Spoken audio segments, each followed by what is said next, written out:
Bonjour, je m'appelle Martin et ce que je vais faire aujourd'hui, c'est faire un tutoriel sur l'équilibre d'une massue. Alors, sur la main.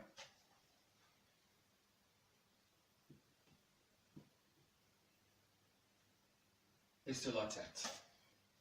Alors, si on commence par la main, je vais prendre la massue entre l'index et le pouce de la main gauche. Et ça, c'est pour pouvoir ressentir si c'est équilibré ou non. Donc, si c'est comme ça, je ressens assez facilement que ce n'est pas équilibré.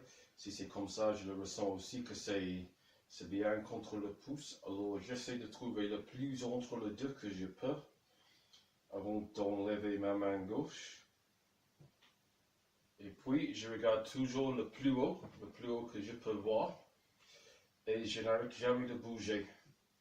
C'est que je fais toujours de petits mouvements avec la main, avec le coude, même avec l'épaule si c'est nécessaire, même avec les pieds si c'est nécessaire.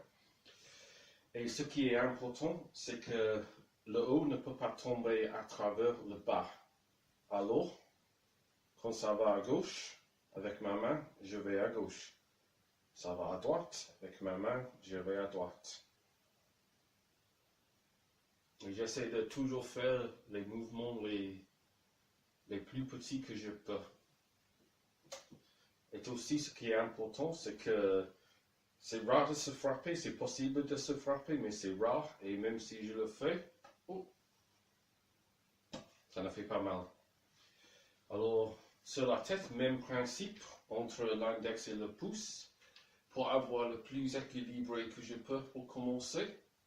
Alors, bien contre le pouce là, bien contre l'index là. Je fais entre les deux et je regarde le plus haut que je peux. Puis j'enlève ma main. Et je fais les mouvements les plus petits que je peux. Et même si on voit que je ne bouge pas beaucoup, je note jamais. Même si ce n'est que quelques centimètres, je bouge toujours. Et aussi important de savoir que c'est quasiment impossible de se frapper sur la tête avec la massue parce que ça tombe d'un côté quelconque. Donc, on voit comme ça.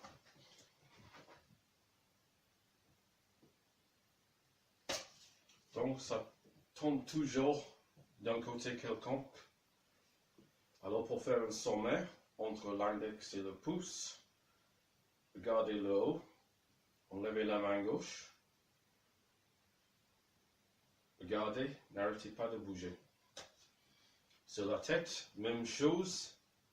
J'utilise notamment les muscles abdominaux là, au lieu de bouger mes jambes, de bouger mes pieds. Entre l'index et le pouce, laissez tomber et n'arrêtez pas de bouger.